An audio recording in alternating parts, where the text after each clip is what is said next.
Un poids lourd, un mastodonte, le favori de cette 68e cérémonie des Emmy Awards dans la catégorie série dramatique. C'est une série un peu hors du commun. On peut imaginer qu'ils vont tout rafler. 23 nominations pour Game of Thrones, dont 5 rien que pour ses acteurs. Pour le coup, Game of Thrones, c'est une des seules séries chorales dont on peut dire que tout le monde est excellent. La série phénomène va-t-elle écraser la concurrence? Les grosses séries vraiment très populaires sont pas toujours les favorites des prix. C'est pas parce que les gens vous aiment que vous allez être récompensé finalement. Nommé dans de nombreuses catégories techniques, et on comprend pourquoi, Game of Thrones a tout de même du souci à se faire pour le trophée majeur, meilleur drama, car face à elle, Mr. Robot, ce serait quand même un sacré coup dans la fourmilière.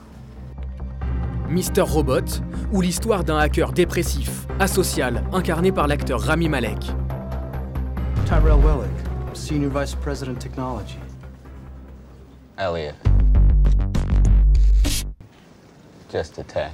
Je pense que d'abord c'est le scénario qui porte la série, parce que le scénario est vraiment très malin et très intelligemment fait, il est très bien construit. À voir si finalement les Emmy Awards s'en tiennent au buzz fort et à tout ce qui a été dit autour de Mr. Robot et de la qualité incontestable du jeu de Rami Malek. Mais l'ultra populaire Game of Thrones a encore un autre adversaire, peut-être encore plus confidentiel que Mr. Robot, à savoir The Americans.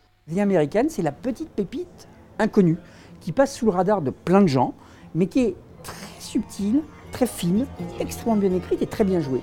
2 espions russes sur le territoire américain, une série encensée par la critique aux États-Unis. La série est géniale depuis le début, ils n'avaient jamais été nominés, c'est la première fois.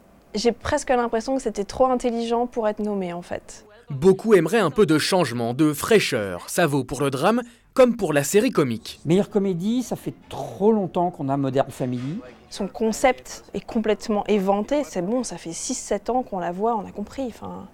C'est tout de même un autre habitué des Emmy Awards qui pourrait l'emporter cette année. Pour moi, VIP mérite sa place. Parce que si on met toutes les comédies côte à côte, c'est la meilleure. VIP, avec Julia Louis-Dreyfus, 4 fois récompensée aux Emmy Awards ces 4 dernières années pour ce rôle. Au niveau des dialogues et au niveau de l'impertinence, au niveau de l'humour noir, c'est juste la référence du genre. Now it's the president's turn to tell the story, please. He met... Yeah, I'm the president. Le match des séries humoristiques promet d'être serré, mais il y a peut-être pire, côté mini-série, ces programmes dont l'histoire se tient en une seule saison. La concurrence est très forte dans la catégorie mini-série, il y en a 2 qui dominent parce qu'elles sont plus visibles, qui sont American Crime Story, qui est quand même la favorite, parce qu'elle traitait de l'affaire O.J. Simpson, parce qu'elle a vraiment fait parler d'elle au début de l'année, c'est certainement elle qui va gagner. A drop of blood in the Bundy driveway matches the defendant at a rate of 1 in 170 million. Fargo, tout le monde a été bluffé par la saison 1, tout le monde a été bluffé par la saison 2, la série fait moins de bruit. Donc est-ce que ça peut jouer en sa faveur ou au contraire en sa défaveur? Mais effectivement, ce sont les 2 qui se détachent du lot.